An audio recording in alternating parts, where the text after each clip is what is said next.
When it comes to quality sleep, Ashley has you covered with top mattress brands at winning prices and with special financing options available. You can snooze now and pay later. Plus, your mattress purchase helps give the gift of better sleep to children in need and U.S. Special Operations Forces. Visit your local Ashley store or shop online today and make every snooze count. Financing is subject to credit approval. See store or ashley.com for details.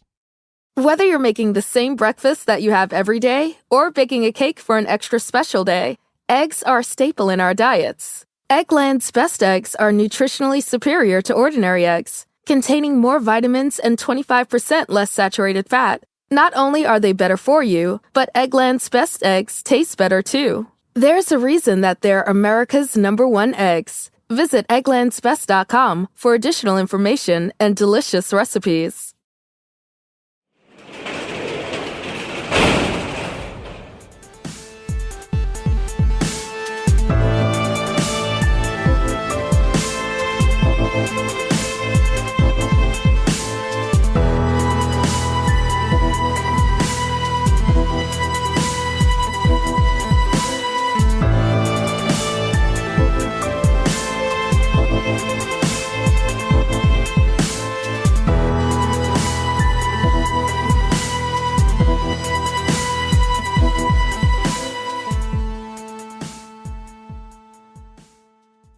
Welcome to True Crime Garage. Wherever you are, whatever you are doing, thanks for listening. I'm your host, Nick, and with me, as always, is a man that drops it like it's hot and picks it up when it's cold. He is the captain. It's good to be seen, and it's good to see you. Thanks for listening, and thanks for telling a friend.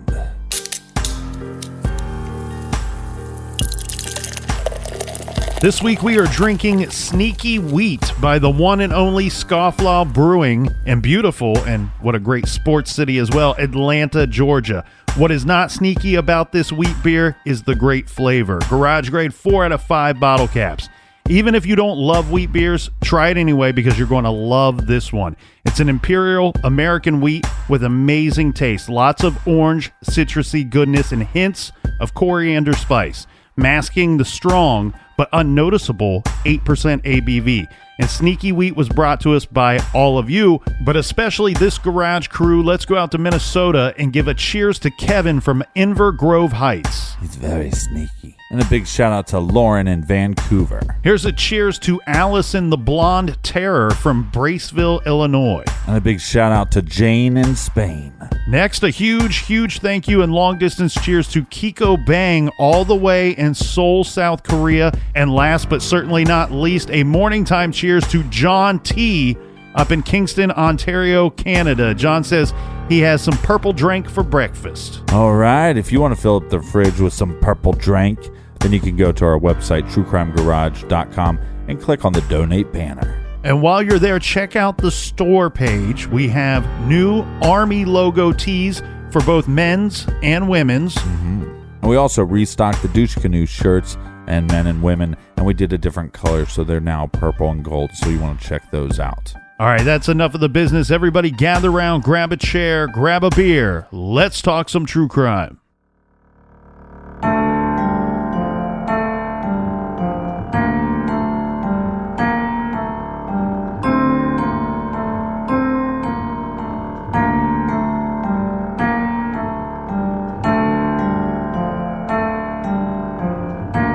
Her courage, have her smile, just the way she's so happy and the way she interacts with people, it's amazing.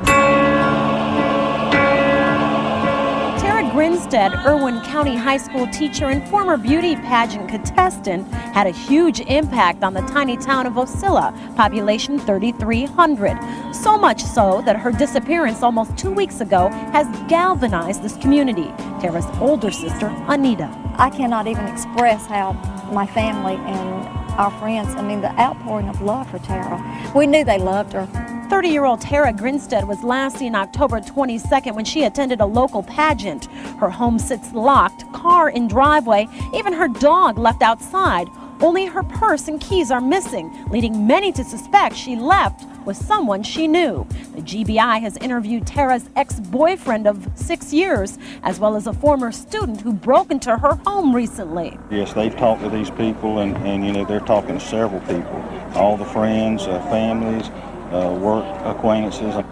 But those who knew the beautiful, generous young woman say if someone did snatch Tara, it could be almost anyone. All the guys in our school like Miss Tara.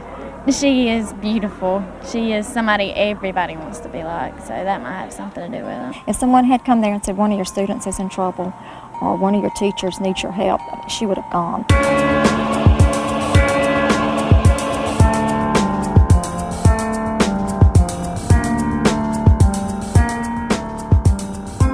Tara Faye Grinstead was born in Hawkinsville, Georgia on November 14, 1974. From an early age, Tara was involved in the beauty pageant circuit. She was Miss Tifton in 1999, and one year she made it all the way to the Miss Georgia pageant. Her talent for these shows was singing. Tara's parents were separated at the time of her disappearance, which took place in 2005. Tara's mother, who still lived in Hawkinsville, was suffering from an illness. Tara was very close with her sister Anita and her sister's husband Larry. She was also very close to her father Bill and stepmother Connie. She was a family person. And although she was from Hawkinsville, Tara lived and worked in Ocilla, a small town of about 3,000 people. Ocilla is about an hour's drive from her hometown of Hawkinsville. Despite her love for the pageant life, Tara was not satisfied with being a beauty queen. She had goals. She had career goals. And she used her pageant winnings to fund her quest for a higher education. Tara earned her bachelor's, and then she's eventually going to go on to earn her master's at Valdosta University. She moved to Ocilla as a student teacher and fell in love with the town. In 2005, Tara was an 11th grade history teacher at Irwin County High School, where she had taught for 8 years, and by all accounts, she was well liked by her students. In addition, she was attending night school 4 nights a week to get her PhD in history and administration. She attended night classes at various campuses of VSU, including campuses in the towns of Waycross and Tifton. Her ambition, according to friends and family, was to work her way up to high school principal or to be a college history professor. Tara loved being an educator. She was known to go above and beyond for her students, and on occasion she helped pay for prom dresses or yearbooks for some of the students who could not afford such things. Which is very nice, and also we know that teachers do not make what they should make, so she's doing this on a teacher salary. She also had a supplemental job at a makeup counter at a local department store, and she also volunteered in the pageant circuit and at homecoming to help students and their friends get ready for competitions or dances by doing hair and makeup. At the time of her disappearance, Tara lived in a meticulously decorated small rental house on Park Street. She had a dog named Dolly and a cat named Herman. Tara was close with her neighbors and enjoyed gardening when she could find the time in her busy schedule. Tara also attended church regularly, and she was incredibly social, but she did not drink. She also took self-defense classes. By all accounts, Tara was a wonderful, outgoing, giving person who stood out in the small town of Ocilla. Now let's get to the day of her disappearance. This was a Saturday. The date, October 22nd, 2005. Tara had some students over to her house to help them prepare for the Miss Sweet Potato pageant, which was taking place in Fitzgerald, a nearby town. This was around 3 p.m. that afternoon. According to one of the students who was there, Dana Wilder, Tara was in a great mood. Nothing about Tara's behavior seemed odd. Then Tara attended the pageant. After attending the pageant that evening, Tara stopped by a neighbor's house to visit for about half an hour. Now, the name of this neighbor has not been released, and this would have been around 8 p.m. She then went to a barbecue at the home of the former school superintendent. This is Dr. Troy Davis and his wife, Missy. This was a party. I don't know how many people were in attendance, but a get-together nonetheless. On the menu for that evening, watching the mighty Georgia Bulldogs football game, socializing and enjoying some good old Southern barbecue. Her friend Maria Hewlett is going to be able to confirm that not only did they watch the game, but they also had dinner that evening. Friends later told police that Tara had received several cell phone calls while she was at the party. At approximately 11 p.m., Dr. Davis walks Tara to the door as she gets ready to leave. She tells Dr. Davis that she is going home for the evening. In fact, she said she was going to go home and watch a video of the pageant from earlier that day. That is the last known sighting of Tara Grinstead. Now, Tara was really close with her neighbors. Well, specifically Myrtle and Joe Portier. So much so with the Portiers that they had a key to Tara's home. And Tara's family knew that the Portiers looked out for Tara. Joe and Myrtle, knowing that Tara lived alone and having to drive long distances many nights a week to attend her night classes, they had established some kind of system with Tara to make sure that she had arrived home safely in the evenings. They would look for her bedroom lamp to come on, and seeing it, they would know that she was home safe and sound. This system didn't seem to apply on the weekends, though, because Joe and Myrtle were often left town to go to their weekend home. Right. And on Sunday, October 23rd, this is around midnight, Tara's mother called the Portiers at their home. This is roughly 24 hours after the last sighting of Tara.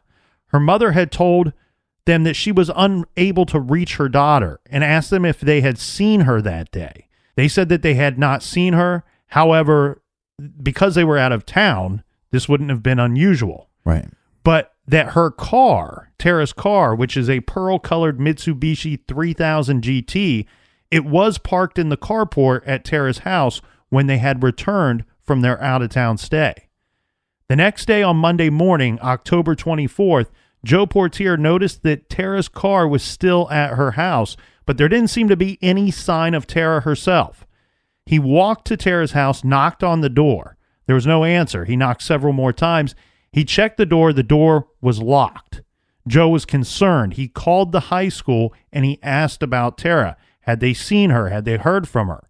He was told that Tara had not come into work that morning, which was extremely rare, and they had not even heard from the young woman. Joe then decided to use his key to open the door and enter the home. Inside, he found no one. Tara was not there. There were some things that caused concern. Joe noted that Tara's bedroom lamp was broken and propped up in two pieces, and her alarm clock was lying on the floor. The alarm clock they found is not the right time. It's actually off by 6 hours. And strangely, Tara's cell phone was in the house. This is odd because obviously this is something you would expect for her to take with her, but it was at the house and it was still resting on the charger. Right. Joe, who had entered the home, is an Ocilla city councilman. So he had the chief of police's phone number at his disposal, and he decided to call Chief, this is Mr. Billy Hancock, directly and told him that he had spoken to Tara's mother and to her work. No one had seen or heard from Tara. Her car was parked at her house, her cell phone was inside, and Tara was nowhere to be found. Joe believed something could have happened to her at the very least. Tara was missing. So a missing persons report was filed at that time, and at 8:50 a.m., police arrived at the scene at Tara's home. By 11 a.m., police had called in the Georgia Bureau of Investigation. Investigators noted a few things right away. The house had been found by Joe to be locked, so there was no signs of forced entry. Although Tara's cell phone was still at the house, her purse and car keys were nowhere to be found. There are conflicting reports about Tara's car. This is whether or not it was locked or unlocked at the time that the authorities found it. Right. Tara's sister Anita says that the vehicle was unlocked, which she also goes on to say was completely out of character for her sister. Another curious thing about the car, investigators noted that the driver's side seat was pushed all the way back as though a tall person had been driving it, although Tara was only about 5'3" tall. So on a good day, Captain, I'm 6'1", and I have never driven a Mitsubishi 3000 GT, but in most cars, specifically cars, not like big trucks or anything, practically all of them, when it comes to cars, I'm an all the way back seat guy. So you're saying you're a suspect? Yes, and not only am I a suspect, but I'm guilty. So unless there was some other reason for this, Well, that's shocking. unless maybe she moved the seat to look for something, or I can't think of why the seat would have been moved other than I would be expecting a person to have been operating this vehicle to have been about 6 foot or maybe taller. Well, I think you lean more towards somebody operating this vehicle because the keys are gone. Yeah, and furthermore, there was $100 in cash on the dashboard or console of the car. And I say dashboard or console because it's been reported both ways. Right. There was also found to be clay or mud on the tires of the vehicle. And this would be as if someone had driven it off-road at some point. But now we did talk about her going to a barbecue earlier. So is it possible that she parked in somebody's grass and maybe got a little bit of mud on her tires there? Yeah, you and I specifically talked about that, meaning that it could have nothing to do with her disappearance. It could be from the events of that evening before she went missing. Right. There's a bonfire that you and I used to go to, regular attendance. It was once or twice a year, and people were instructed to park in the person's yard. The person lived out in the country, and you only have so much driveway. They would say, just park in the yard. Right. And so you would leave there, and you might have mud on the tires or in this situation, clay on the tires. I did look up, we talked about the barbecue. I did look up to find where that person, the host of the barbecue, lived. Right. And it didn't seem to me to be like out in the country, out in the sticks. It looked to me to be more of a traditional neighborhood. Now, that's not to say that she didn't park on the street and end up with 2 tires in somebody's yard. Well, and then to go back to, she did go to this pageant, and I know sometimes when a high school or a school or any place would like host a big event, such as possibly this pageant would be, maybe she parked her car in the grass during that as well. So again, don't know, but to me, I'm leaning more towards it has something to do with her disappearance because the car keys are gone. This was the Miss Sweet Potato pageant. Yeah, I won in 1996. That's funny because in 2006, Columbus named me Mr. Potato Head. There's also some confusion as to the whereabouts of Tara's dog, Dolly. Now, Dolly was from my understanding, like a large German Shepherd. This was not a small dog. Not like Frank. Yeah. Some articles say that the dog was found outside in the backyard, and then other articles just say that the dog and cat were found, but no specifics as to where they were found. Yeah, you'd think that maybe the neighbors would report seeing the dog outside for multiple days.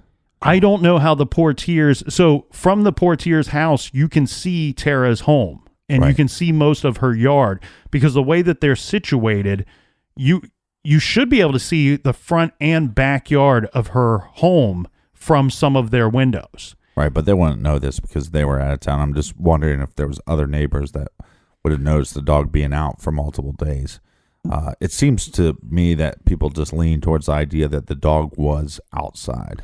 If the dog were to be outside, though, that's where I question what's going on with the portiers, because they are made aware that Tara has not been heard from on Sunday evening.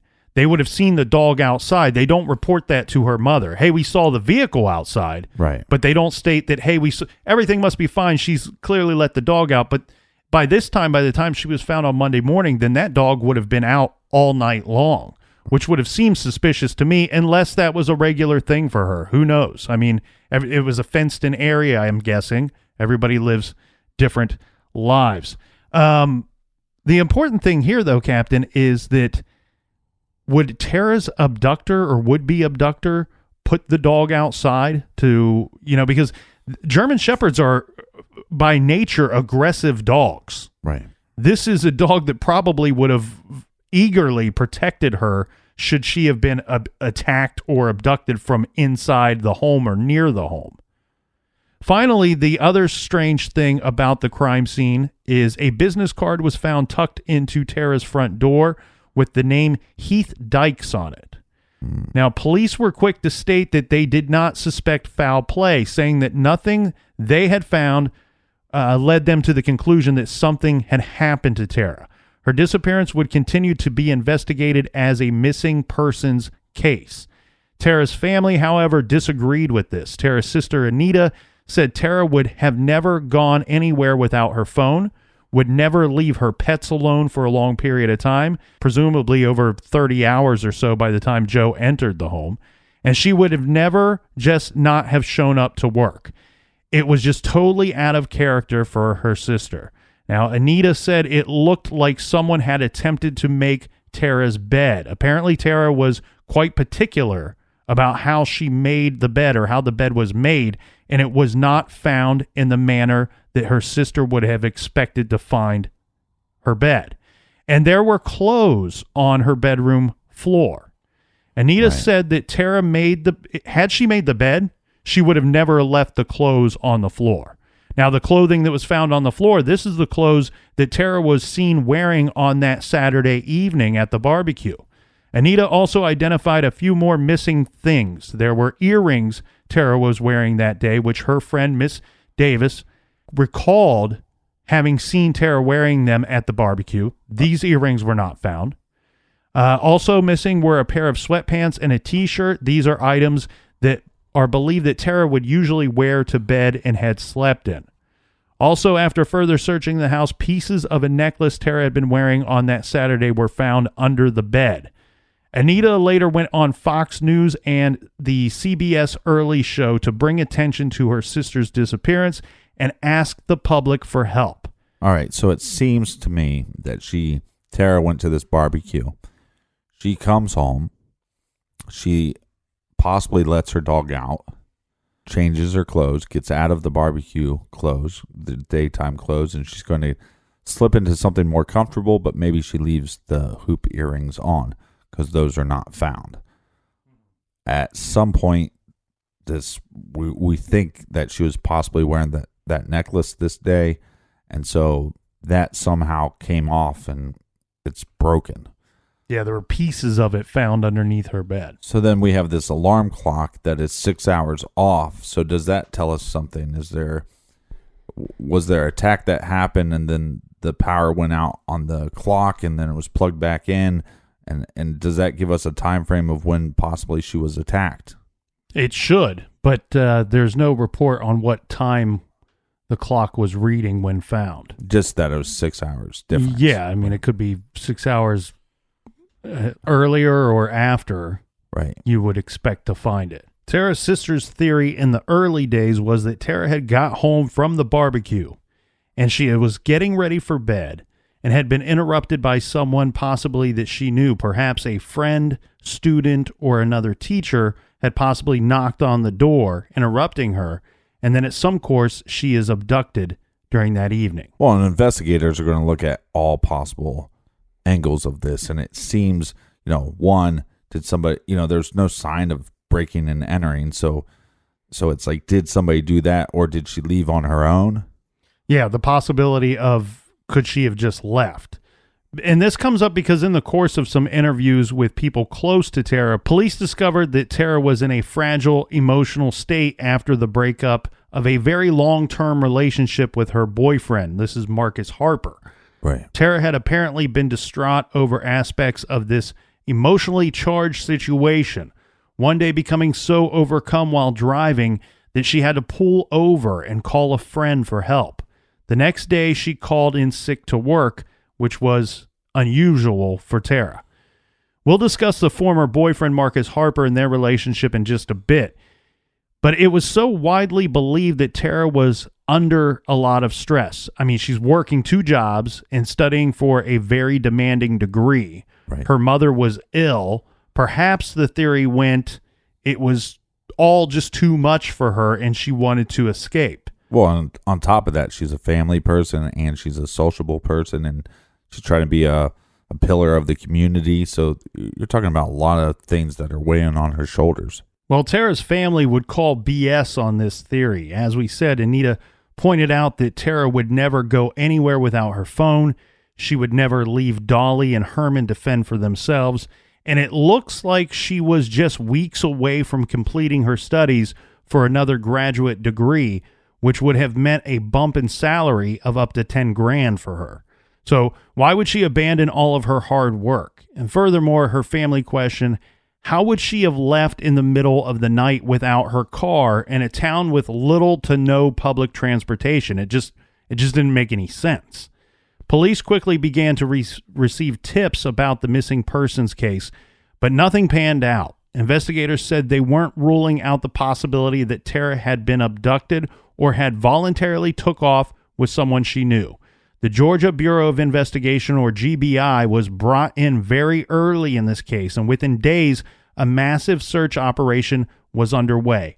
Hundreds of searchers and volunteers conducted daily searches of Ocilla and more remote areas of the 358-square-mile Irwin County, looking for signs of Tara or clues as to what may have happened. Searchers used horses, ATVs, helicopters, and underwater scanning equipment. A week after the disappearance of Tara, there's going to be a bombshell that drops in the news. The neighbor, Joe Portier, he had found a latex glove in Tara's front yard on the day that he had went over to check on her. Police tried to keep the discovery of this glove a secret, presumably in order to keep some evidence under wraps so they could use the information as they saw fit down the road. Nevertheless, Ocilla was a small town, and word had got out about the glove. Joe Portier told Nancy Grace that the glove was the type used in a medical setting and not a glove that would be typically used for things like dishwashing or gardening. Right. Reports conflict as to whether the glove was white or whether it was blue in color. But of course, either way, the presence of a latex glove at the scene of a possible abduction made Tara's friends and family very concerned.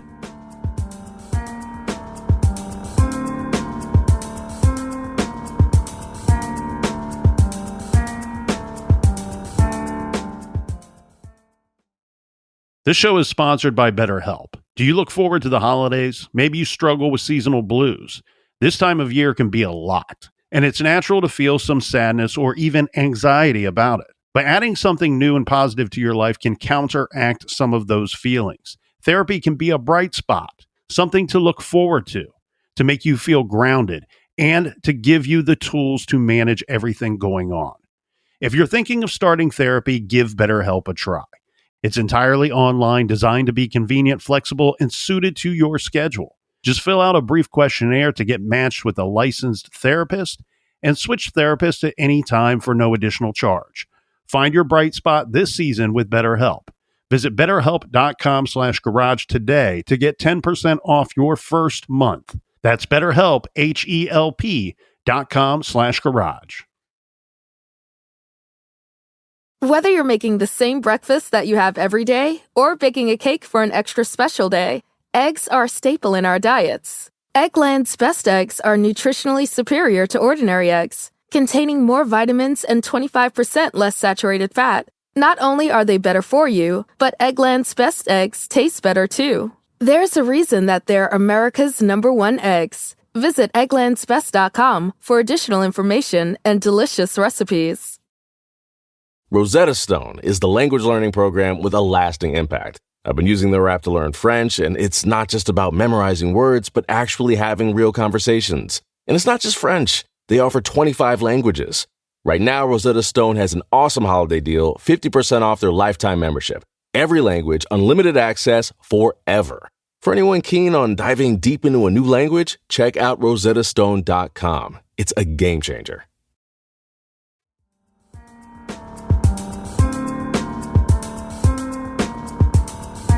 All right, we're back. Cheers, mates. I got a mouthful of chips. Golden Crisp from Maslin, Ohio. Yeah, cheers to Jesse and Mary, our friends over at Golden Crisp. You know what they say, Captain? The old famous saying, the best potatoes come from Idaho, the best potato chips come from Ohio. Well, all I know is they're good with beer. Well, back to the search efforts, Captain. Tara Grinstead's family set up a command center in downtown Ocilla to help coordinate volunteers and disseminate flyers and posters. Within 2 weeks, there was a reward for information in the case. This was of $30,000.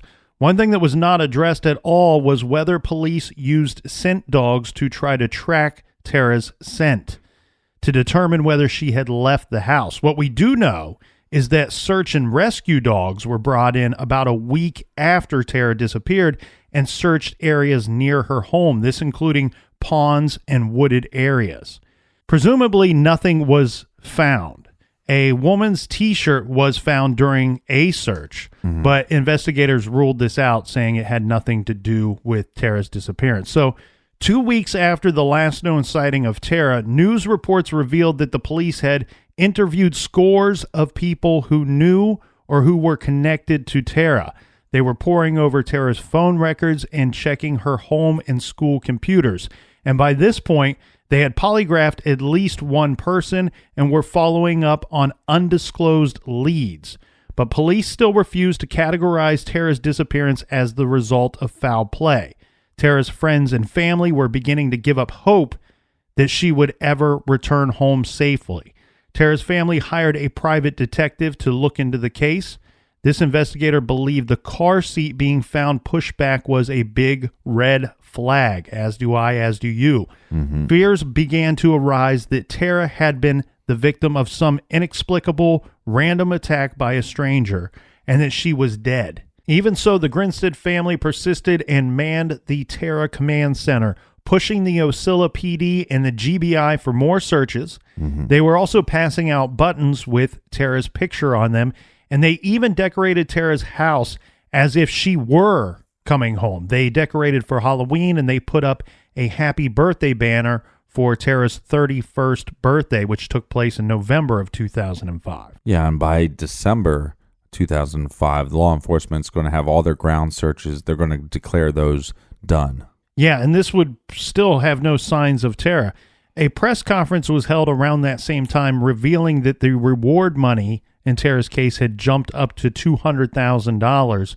A large portion of this amount of money was donated anonymously. Then in January of 2006, with Tara having been missing for 3 months, her family helped organize a large-scale search conducted by Texas EquiSearch and 150 volunteers. The focus of the ground search in Irwin and surrounding counties was the hundreds of wells sprinkled throughout the marshy countryside. Searchers also used boats to access shallow swamps. As Tara's colleague and friend Wendy McFarland put it, quote, "On one hand, you pray to God to find her. On the other hand, you pray to God you don't find her." Yeah. In February of 2006, the Ocilla police told the Atlantic Journal-Constitution, quote, "It does seem to be kind of an overwhelming and baffling case. We've had missing persons before, but usually those turn up in a few days, usually juveniles who come back to their homes. Nevertheless, the GBI claimed that the Grinstead case was still a very active investigation with active leads being pursued. Tara's family was increasingly frustrated by the lack of progress in the case. They brought in an investigative psychologist. This is Dr. Maurice Godwin. With Godwin's help, the family concluded that Tara had been the victim of foul play and was likely dead. The family also became publicly critical of the Irwin County Sheriff's Department and its handling of the investigation. So now, Captain, we see the family begin to take matters into their own hands, and at one point, even attempting to conduct a search on private property. Well, okay. So I agree why they'd be frustrated. But as far as law enforcement goes, this is a frustrating case because if somebody is responsible for her going missing, if this is foul play, let's look at a couple things. One, she's a teacher. Now, the graduating class it's a small town. It's under normally 100, but she taught for some years. So now you have all the students that she's come in contact with, all the people through the beauty pageants that she's come in contact with. She's in night classes, so all the people that she's taken night classes with. This is somebody that is heavily involved in her in her local community, and there's going to be a lot of people that you have to question. So as much as it's frustrating for the family, I can see where it's frustrating for law enforcement as well. This is my head kind of goes back to the Barry Sherman and Honey Sherman case that we recently covered. And I'm going to kind of just echo something today that I said when we covered that case. I've never understood why a police officer or a detective or police chief will come out so early on when they have no clue what happened, Right. and go, well, we don't see any signs of foul play. We're going to investigate this as a missing persons case. Why even bother to say that? You're throwing yourself to the fire there. Well, I think it's ignorance as far as an investigative tactic. I mean, you have to basically have no blinders, right? You have to be open to any possibility. And I think when somebody comes out and makes statements like that, I question their ability to investigate any crime, because you can't come up with a theory and then try to make that theory stick. You need to be letting the evidence, it's almost like a funnel. Let the evidence lead you down the path to the truth. I think what happens is when the cameras turn on and they have to stand in front of people and give some kind of explanation as to what's going on or the direction of the investigation, I think they get nervous. And I think that maybe they say things that had they taken some time to think it through, they would have said something differently. And I think it's maybe a portion of the investigation part, but more so the public appeal or appealing to the public, I should say. What I'm getting at is just like with the Sherman case. Here's the thing. You and I both know that so many cases get solved because of a confession. If somebody out there is feeling super guilty, or if they're super scared that law enforcement are onto them or somebody knows what they did, they may come forward to try to save their own butt. Well, more likely if they feel there's some heat on them. Yes. Right. And if I'm at the crime scene and I'm the chief of police and I'm going, we don't see any foul play, and I'm watching that on TV, I'm going, shit, they don't have anything on me. They don't even know that a crime's been committed. Right. Just keep my mouth shut. So Stay cool. Again, I would have the same statement for every situation. When approached by the media, I would say, look, we have a lot of evidence to sort through. We will let the investigation and the leads take us where it may. We have a lot of eyewitnesses. We have statements to go through, and we are going to work this case morning, noon, and night until it's solved. And I just leave it at that. We're not stating that any foul play happened. We're not stating that any foul play did not happen. Yeah, but I'd also throw in there as well, we're getting closer to knowing the truth. And just saying that's not a wrong statement, even if you're in the dark about whatever's happening. Yeah, the more work you're going to do, the closer you're going to get to the truth is. And I think by making those statements, like you said, you give yourself a chance of somebody coming forward and confessing to this. Yeah, if I'm watching the news and I hear the sheriff's department or the police chief state to the news, we have a lot of evidence to go through, a lot of witnesses to talk to, I'm sitting at home going, shit, what did I leave at the crime scene? Who saw me? Somebody must have saw me. And then you start getting scared, and then you do things that don't make sense. If you don't decide to come forward and confess, maybe those around you are going, wait a second, this guy's not acting right. He could have been involved, and point the police in his direction. Now, I do understand the Grinstead family's frustration here because, while they're not investigators, I get where they're coming from. They are going to the sheriff's department, and they're saying, look, the things that we saw at her home just don't add up to us. Right. We're telling you it doesn't make sense to us that she just walked away. And now months into this, that's going to back up their gut feeling. Well, no, and it's also a small town, so what rumors are they hearing from people in the community? Well, we know that Tara's sister Anita told the media that the sheriff's office had failed to convey important leads to the GBI. And this she was citing 2 witness reports of a black pickup truck, likely a Chevy, parked outside of Tara's home around 5 a.m. on Sunday morning, October 23rd. So she is last seen late Saturday night, and then there's a possible black pickup seen at her home very early Sunday morning. Actually, this takes place under the cover of darkness. We won't start to see the rise of the sun there till just after 6 a.m. on this date. So roughly at 5 a.m., this is under the cover of night. Now, another witness came forward too, stating that they had seen a similar truck, not so much at her home or parked near her home, but in the area around this same time, and said that they had had some kind of verbal exchange with a man that was either standing next to the truck or possibly driving the truck. So we have two separate witnesses coming forward regarding this strange black pickup truck, possibly a Chevy. Yeah, but Tara's sister is also going to state in this interview that the family believes that whoever was responsible for taking Tara probably returned the following day or at some point to kind of clean up the scene and try to take care of whatever evidence was left. This could be when the latex glove was dropped. So the abductor or abductors return to the home and at some point drops the latex glove. The weird thing here, too, is that the glove had not been seen by two people who had stopped by Tara's house on that Sunday looking for her, even though later we learn it was found in plain sight.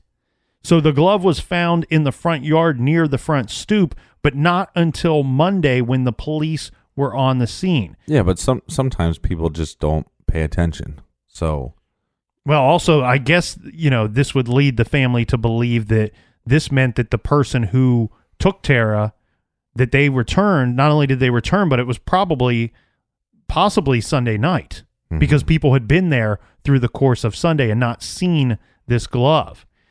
In May of 2006, the media began to report that investigators had recovered a DNA sample from the Grinstead crime scene. Nearly 150 people connected to Tara had been swabbed in a search for a match to the DNA sample.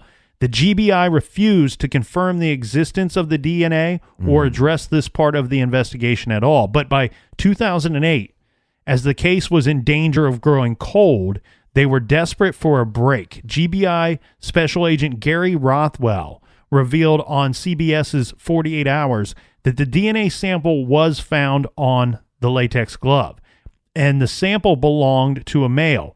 And I questioned my notes here, but I do have in my notes that at some point it's reported that the DNA belonged to an unknown white male. But no match to anyone who knew Tara had been made at this point, and the sample received no hits from the Georgia or the national DNA databases. And you're probably thinking that they're testing the ex-boyfriend at this point. I would imagine anyone that's willing to participate, unless they go and get a court order. After a very intense investigation and a lot of rumors in the community, there's going to become 3 major suspects. Through the course of the investigation, authorities were obviously looking into Tara's personal life for any indication that anyone that she knew or was involved with could be a suspect in this case of her disappearance. And there were some suspects, and here's the thing, few, if any, that they looked at had a concrete alibi that covered what the police believed to be the disappearance window. And the problem with that is this window it's large. The time frame here is large. It starts from Saturday night after 11 p.m. and it goes through all day Sunday. Right. So there are the lives of several of these men, and they're all men that were considered to be the top 3 suspects, whether it be in the eyes of the public or through investigators. And I say they're all men because there seems to be no indication that at any point investigators ever seriously considered that a woman could have been responsible. This probably from the DNA sample that they found on the glove. So the first person of interest that I think we should discuss, Captain, is somebody that I've referenced and that you've mentioned as well, and this is Marcus Harper.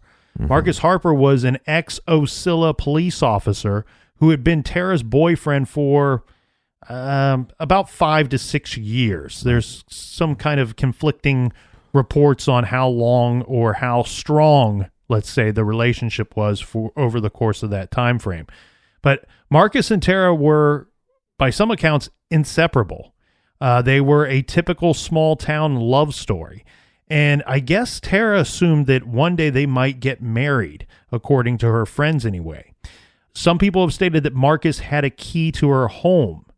But so the two of them, from what I can gather, is this. Their relationship is a strange one from somebody looking from the outside in this far away, right? And somebody who's had some strange relationships, yeah. From what is reported is that the two of them, Marcus and Tara, they were very much in love. But after 9/11, Marcus joined the military and served in Afghanistan and Iraq in the Rangers. After his tour, Marcus became an independent contractor in Iraq. Because of this job, Marcus didn't spend much time in Ocilla, obviously. Now, Tara was not happy about Marcus's decision to continue in the independent contractor role. And those guys make a lot of money, though. She became increasingly aware that Marcus was not interested in marriage. So the two began to bicker and to disagree, although friends said that things never got violent at any point. Now, Connie Grinstead, this is Tara's stepmother, who was very close with her, said that the relationship was stormy for the final 2 years of the relationship and that they both at times dated other people, but they would always come back to each other. I guess they broke up in October of 2004, this according to Marcus, but they continued to see each other, and in a brief reconciliation, the two vacationed together in Florida. So a few months before Tara went missing in 2005, their relationship continued to be volatile. Finally, Tara sent Marcus a letter when he was stationed abroad, essentially breaking things off. But then she appears to have changed her mind and wanted to rekindle their relationship. Marcus, however, said that they would remain broken up. Tara did not accept this, and by all accounts, she was devastated by Marcus's decision. So it seems like one thinks they're on a break and the other doesn't think they're on a break. Somebody might consider there to be a break. The other one's not on the same page, and then you can flip it and reverse it almost, that the other one seems to think they're on a break and the other does not seem to agree.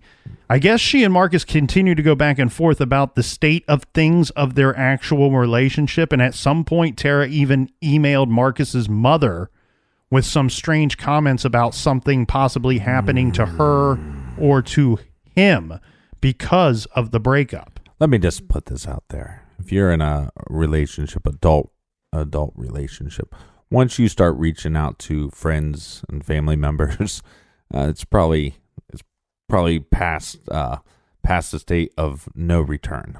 Yeah. I think in Tara's defense, it sounds like she might have been close with Marcus's mother, and that they had known each other for years, possibly 5 or 6 years at this point.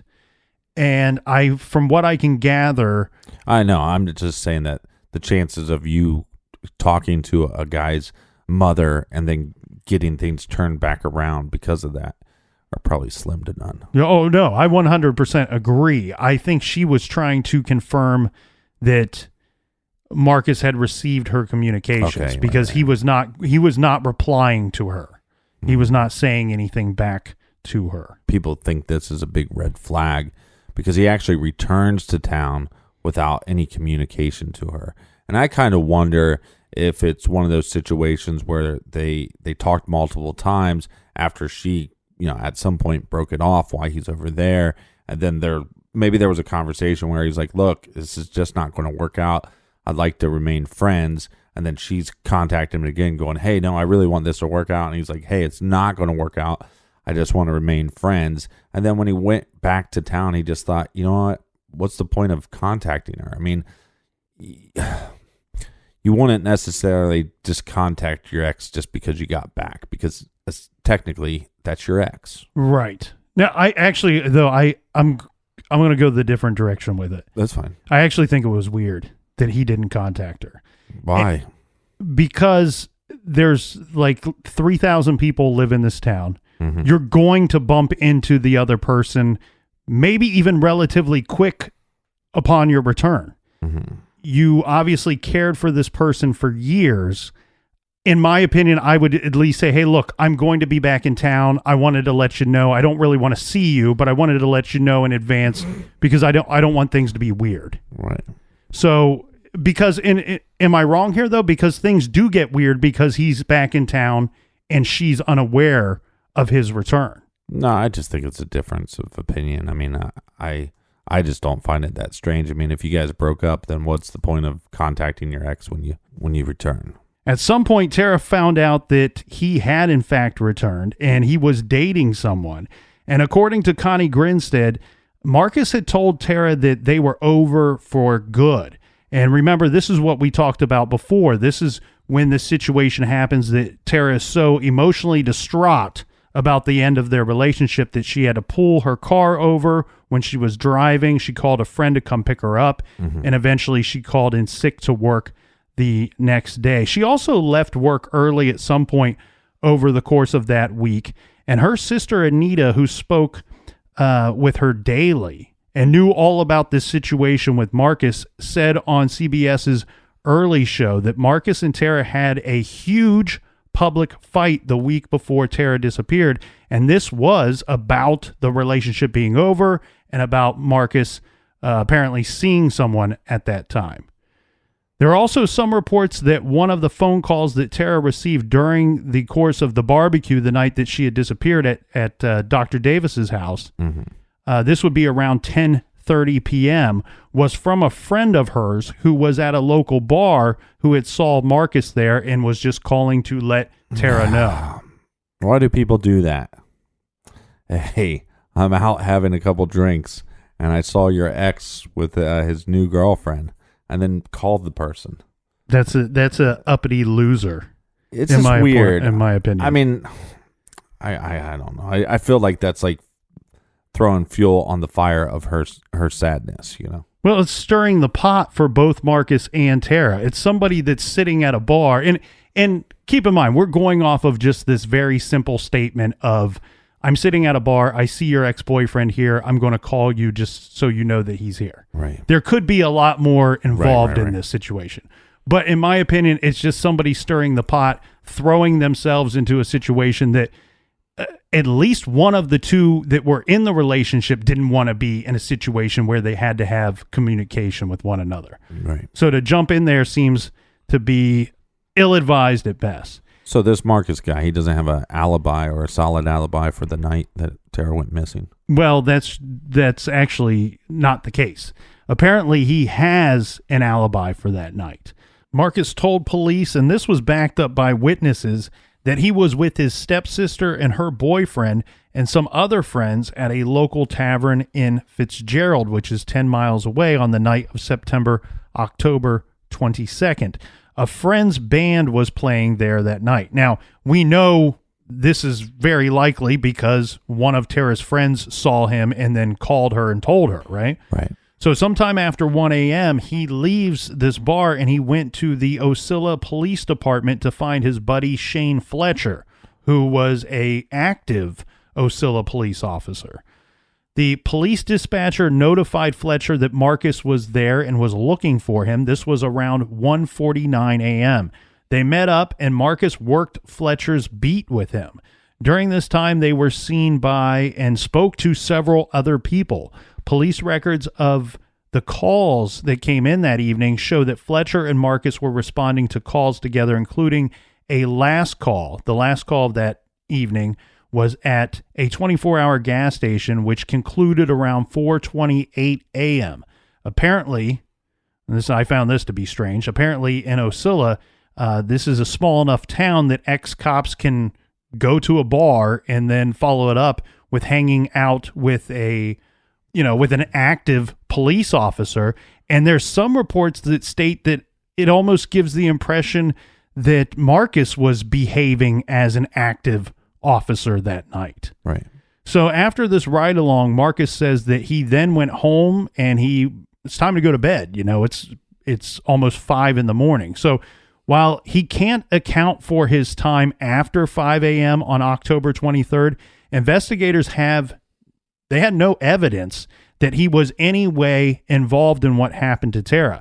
They spoke with 9 different witnesses. This included police officers, the dispatcher, and civilians who all backed up Marcus's story. So his alibi up until 5 a.m. is airtight.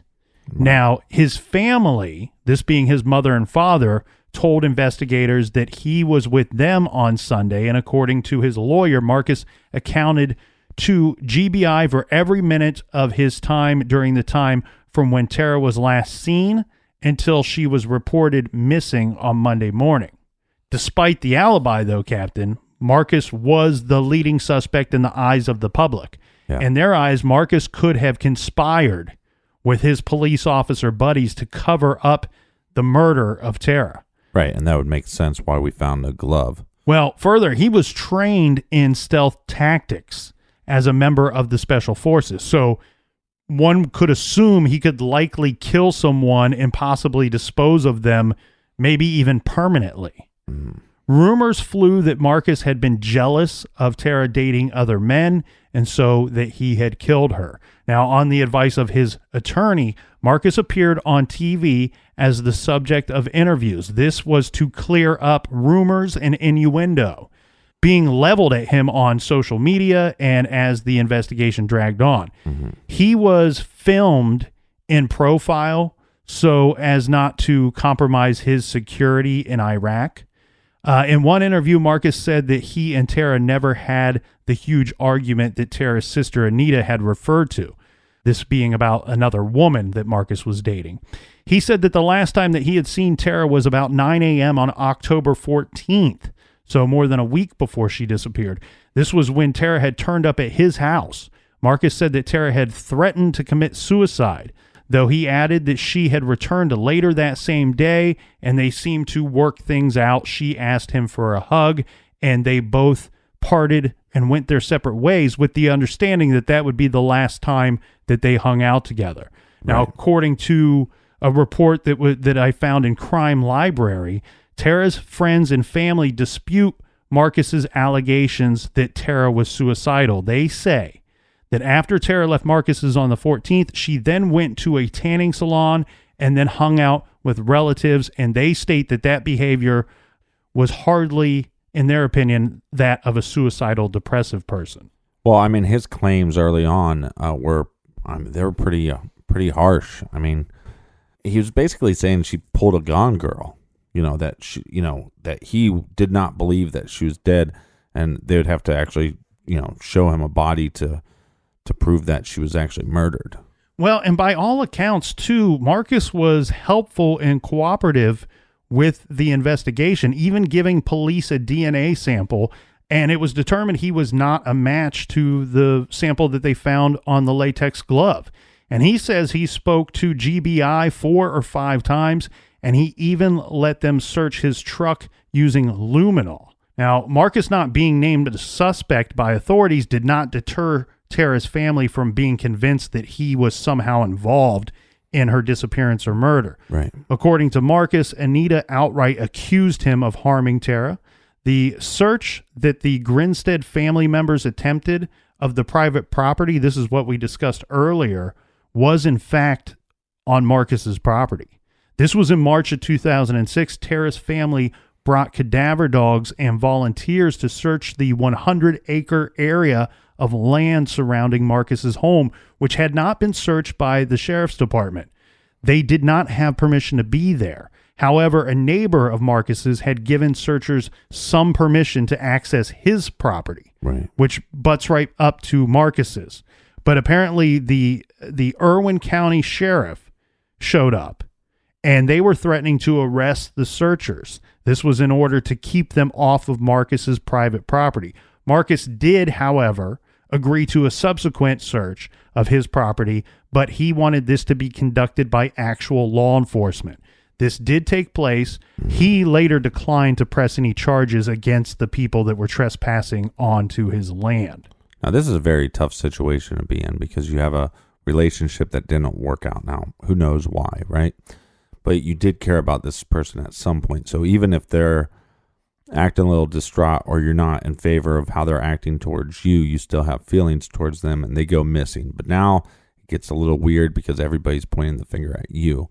It seems like time and time again, he's at least being cooperative. Mm-hmm. So it's strange to me how long he was the number one suspect and it seemed like in the public's opinion.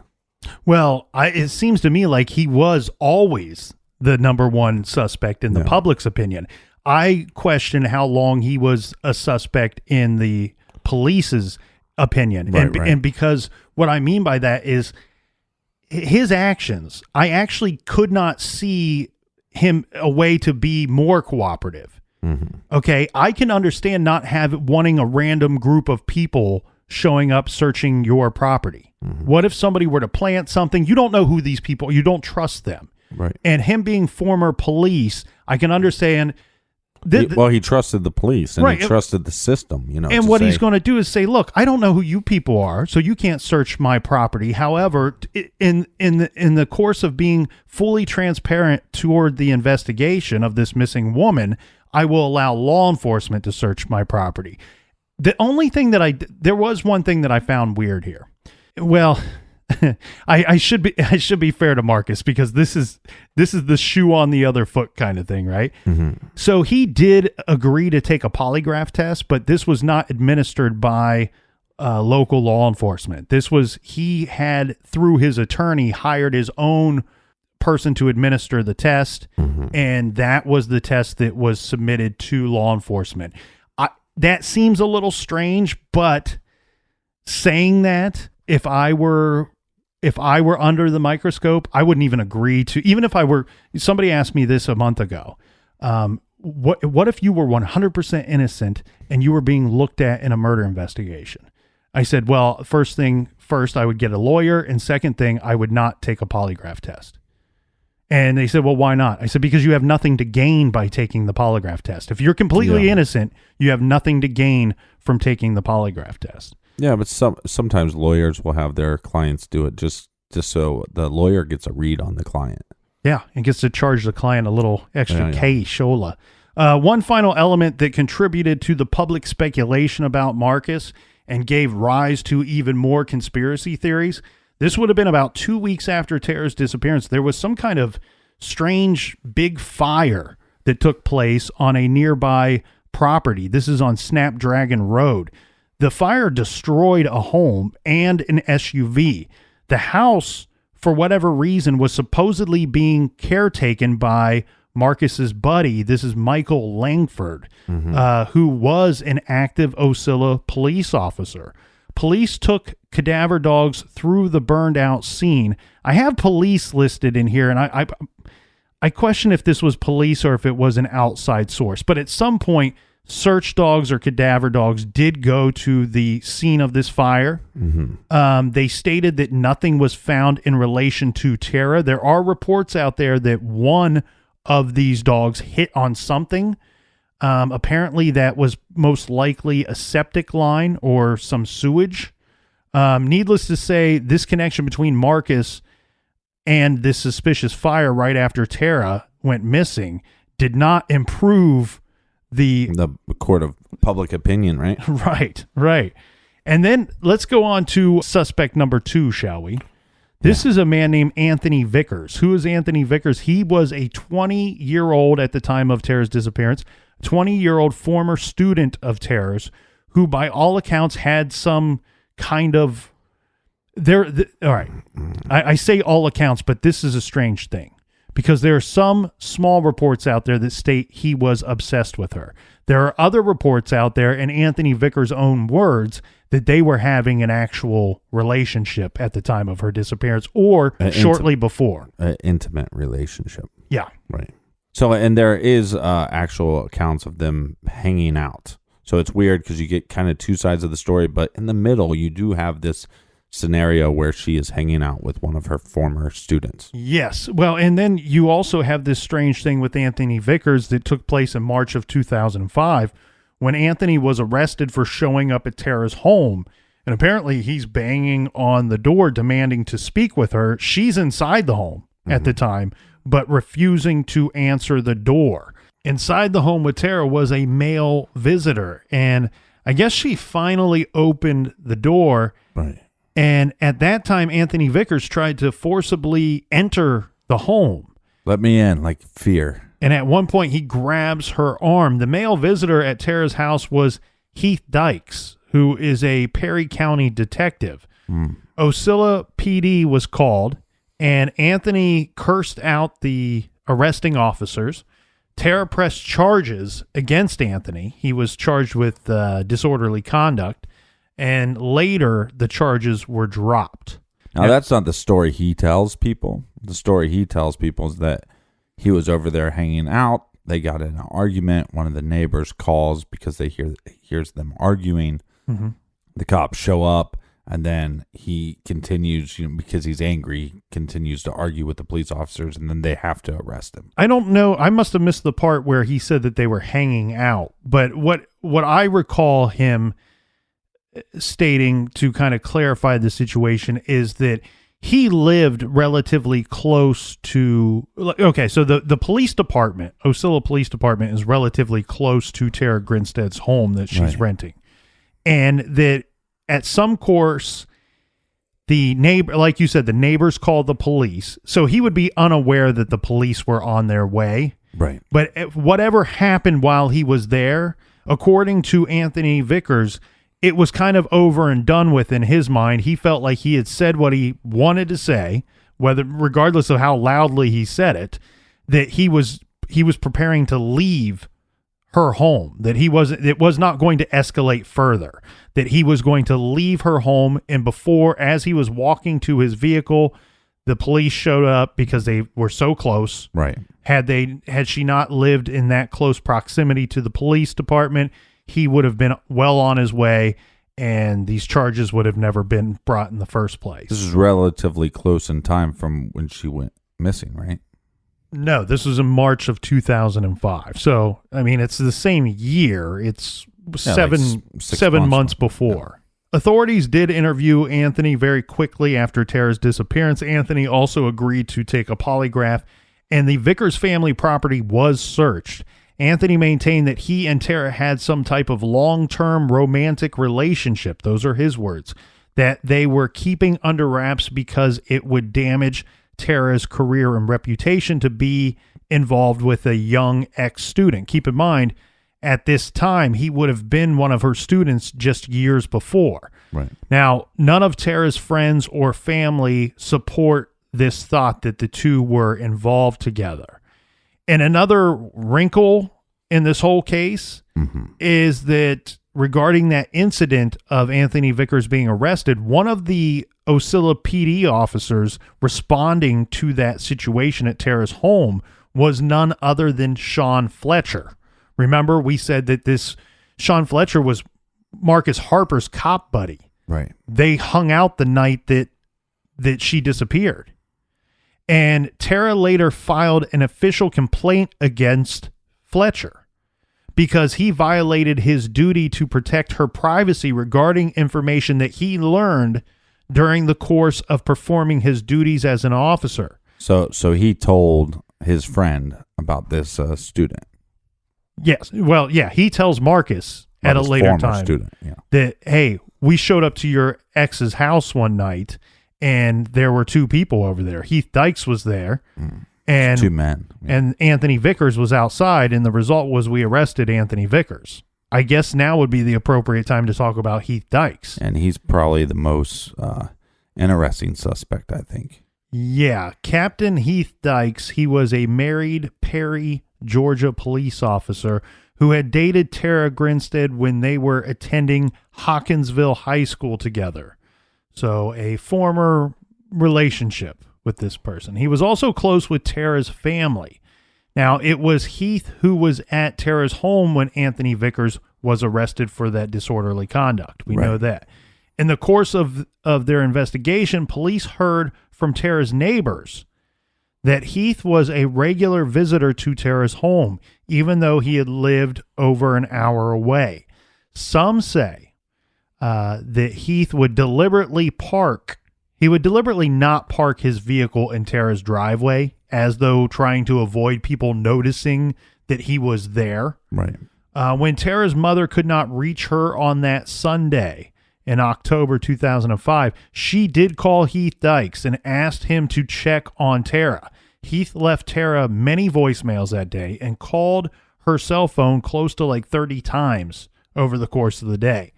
Eventually, not hearing from Tara, he drives out to Ocilla. He knocks on her door. I don't know how long he's there for. And we now know, obviously, Tara never answered the door. Presumably he saw her car there, and he decided that she was probably not interested in any visitors, or she was not home and didn't want to take his phone calls. So he then tucks his business card into her front door, and he leaves. And I'm kind of unclear about this. Maybe you can clear this up.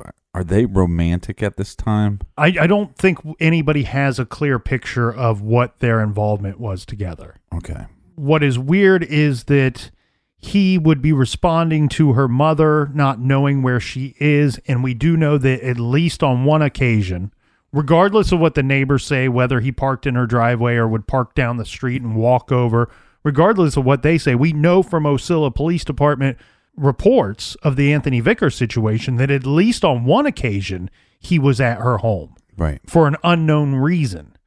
It seems... But they could just be friends. I mean, they could just... Well, by all accounts, by his account and by Tara's family's account, he's described as a friend of the family.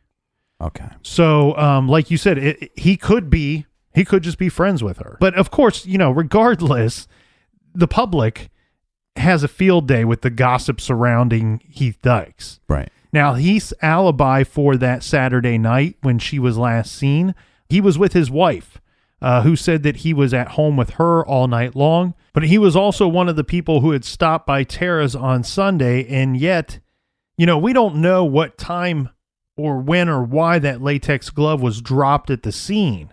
Yeah. But if it were to be there when he arrives to check up on her, well, he doesn't see this glove that's in plain sight.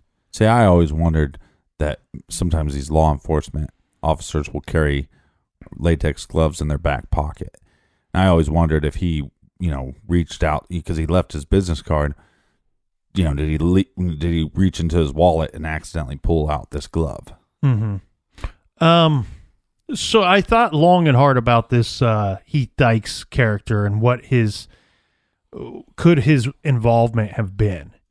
So my first thought is this: he's not just a police officer. He's listed as a captain and a detective. So he has some very good inside knowledge of the way that these things work and the way to conduct yourself during the course of an investigation, especially if you're being looked at. And what I mean by this is, I think if he had been considered a strong suspect, and if he was getting a lot of heat for this, I would have suspected that he would lawyer up very quickly and that he would probably submit DNA and that they could clear him very quickly in this. I did ask a detective. He's not active in the sense that he's out in any crime scenes actively to this day, but he would have been 10 years or so ago. And that's roughly about the time, that's when she disappeared. Right.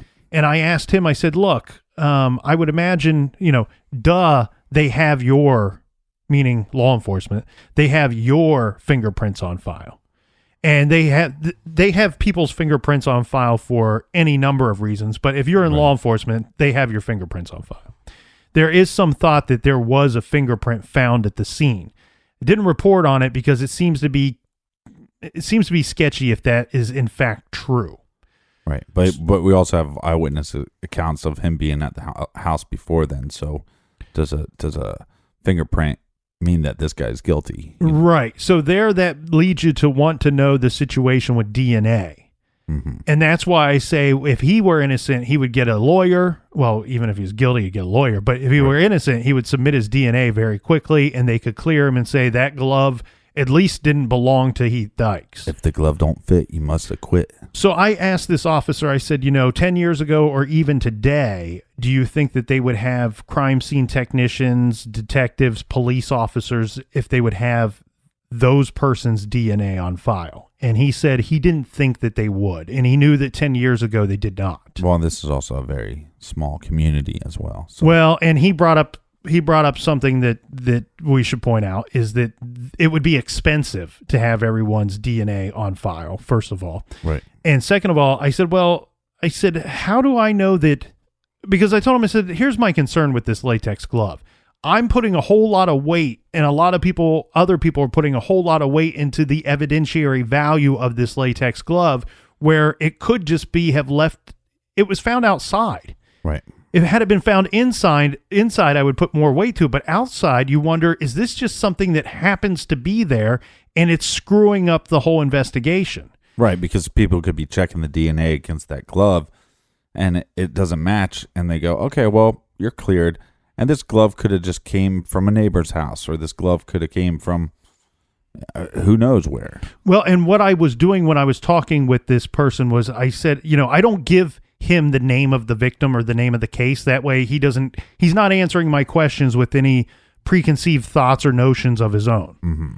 And so I just said, look, what's the chances of a detective or a crime scene technician dropping a glove at the scene? He said, first off, it would be in his career and in his understanding and his experience, it never happens. Right. That never happens. And I said, how do we make certain that it didn't belong to any of those people that showed up on Monday? And that's why nobody saw it until that Monday, that nobody saw it on Sunday. Right. And he said, well, the first way that they would do it was that they would typically wear latex gloves that aren't, you don't just go to Home Depot and buy the brand that the law enforcement's using. He said the fastest and the cheapest way to clear it from being anybody involved in law enforcement would be to check the brand and the make of the latex glove. And he said he had never worked a scene where they were using a glove that was common to anything else in the scene. So I found that to be interesting. Now, what he did bring up immediately after that thought had passed, he said, who would leave the glove there would be medical technicians. People showing up in an ambulance, EMTs. He said they constantly leave things at crime scenes. That's right. But they have a different concern. Mm-hmm. They're there to save someone's life, while police are there to preserve the scene. Right, but it's not out of the realm of possibilities that it could happen. Somebody dropped a glove and felt stupid about it and just never brought it to anybody's attention. But you think if they're checking DNA off that glove, somebody'd say, hey, by the way, that's my glove. I dropped that. Yeah. If they're going to the point of eliminating suspects using the DNA found on that glove. Now, the interesting thing... But we don't know that for sure. The interesting thing, though, here, Captain, is that with his comment about EMTs constantly leaving things at the scene, we know that couldn't be the case here because the ambulance was never called. Right. There was no need for EMTs to arrive on the scene. So that didn't happen then. But what I find curious here about the glove and about Heath Dykes' business card, two things. One, how does a detective show up to that scene and not notice a latex glove in plain sight? That seems very strange to me. That is what they are exactly trained for, to detect and deduce things that the average man or woman would not at any given scene. And he's not just showing up to a friend's house. He's showing up to a friend's house where he's been called, he's been alerted by her relative stating, I'm concerned, I've not heard from Tara. Right, but that glove could have been somewhere outside where he couldn't see it and then moved by, the weather. A dog could have been moved at some point where it's in plain sight. So people go, oh man, how can you not see this glove? Well, it's like, well, it might have moved.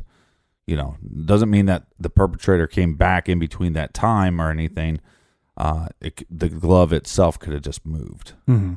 I also wonder about his business card being found in the door. And I state that because by the accounts that I stated on our show, the door, or at least a door to the home, was open prior to police arriving on the scene. All right. So what you're saying is that at some point he comes by to check on her. She doesn't answer the door. He takes his card and he puts it in the door. Yeah. Then at some point that door is open, but when they come to investigate, his card is still in that door. Well, yeah, so I'm kind of going down two roads with this. One being what you just mentioned. The door was open prior to police arriving, and then they're saying, we found this card stuck in the door. Mm-hmm. Where if the door was open, it presumably would not have still remained stuck in the door. Unless they're talking about like a screen door, and then so the screen door was open, but his card was stuck in the house door. I'm not really for sure. No, what I mean is that the home was entered, right? Like, Right. so somebody entered the home. So regardless if there's one door there or two at that particular exit to the home, both would have had to been opened to enter the home. So somebody entered and then possibly put the card back. What I'm getting at though is I'm not saying it's impossible. I'm saying that there's cause to believe that potentially a different door was accessed by the neighbor who entered the home before police arrived on the scene. Mm-hmm. You know, like I've lived in a residence before where the front door and the back door had different keys to them. Right, and right. maybe he only had a key to the back door because he was a neighbor, or to a side door or whatever. But the other thing I'm getting at is we have the detective who does not see the glove if it is in fact in the yard at the time that he was present at the house when checking on Tara. We also have a man by the name of Jared Luke. This was a colleague of Tara who had dropped by the house sometime on that Sunday. He was there to retrieve a forgotten water bowl. I guess at some point she had watched or pet sitted for him. Right. And so he drops by to retrieve this water bowl that was forgotten. He doesn't see the glove there either. But Here's what I wonder. So, because there's two doors, right? We're assuming there's two doors. two doors where? In her house, to get in and out of her house. Okay.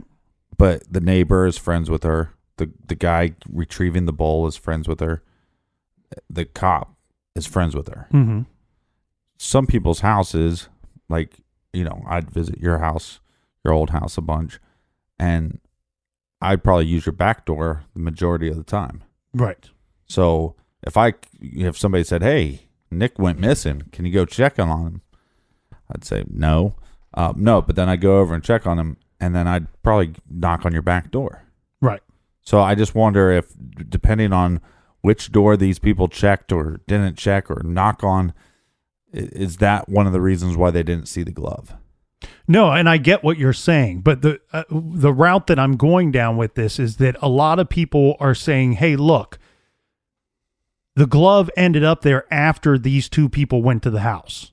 That's what a lot of people would suggest that the evidence right. would show, that because the detective didn't see the glove and because this guy that she worked with or colleague of hers didn't see the glove, that somebody came. The thought is that whoever took her came back sometime that Sunday night, cleaned up the scene, and in the course of that action dropped the glove upon leaving the area. Right. What I'm getting at is, if you want to argue that it's likely that that's when the person cleaned the scene, my argument would be, okay, if that's your one bit of evidence that the scene was cleaned after those two events took place of the people dropping by the home, my other argument would be, well, if the person came to clean the scene after those two people had been there, the detective's card was still stuck in the door. If that person accessed the house through that particular door, the card likely would not have been stuck in the door. Right. What I'm getting at is, I believe they cancel each other out. And I think that I don't think that the glove not being seen by either of those two people points me to believe that the person returned on Sunday night. Right. I do think that there are certainly some things that show that somebody cleaned up the scene, that they manipulated the crime scene. I personally just think that it happened sometime much earlier than that. Right. And I think that the things that were most manipulated in this situation are things within inside of the home that would not have been seen by either the detective or the colleague returning to collect the water bowl. Maybe some things with the car, but I think those are debatable. And I think you and I agree on those being debatable, the seat and the clay or the mud on the tires. Right, correct. Do we have time real quick there are a couple of other potential persons of interest that I want to make sure that we mention before we get to tomorrow's show. Mm-hmm. So the thought being that there are also some theories. We talk about 3 guys that knew Tara very well. There were also some theories that Tara could have been killed by someone that she was not dating or was not involved with, maybe possibly an obsessed stalker. So I want to make sure that we bring up a situation that took place in 2001. Tara had been a victim of a stalker, and she had actually pressed charges against an individual. The stalker was unnamed and also only received probation for their actions. Mm-hmm. I'm doing a little speculating here, Captain, but my guess is maybe the reason why the stalker is never named, either one of two things took place. Either the stalker just pled guilty to the charges with the agreement that his name would not be publicized, Right. or two, with her being a teacher, it might have been a minor. Yeah. It might have been It's somebody, very- a male under the age of 18. And another strange twist, in 2010, a former student of Tara's committed suicide and left behind a note listing 12 names who he claimed were involved in killing Tara. The list of names has never been released, but we can assume that law enforcement vetted the names on this list pretty carefully. This according to Dr. Maurice Godwin. He says that the 12 people on the list all gave DNA samples and were cleared. These are the suspects, and these are the theories that people would ponder over and debate for years. Until recently, there's been a break in the case.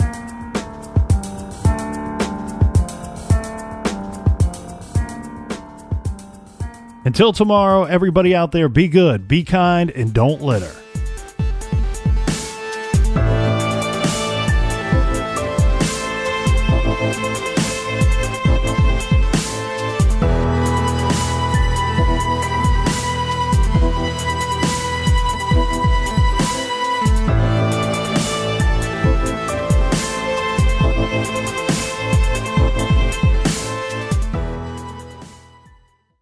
Whether you're making the same breakfast that you have every day or baking a cake for an extra special day, eggs are a staple in our diets. Eggland's Best Eggs are nutritionally superior to ordinary eggs, containing more vitamins and 25% less saturated fat. Not only are they better for you, but Eggland's Best Eggs taste better too. There's a reason that they're America's #1 eggs. Visit egglandsbest.com for additional information and delicious recipes.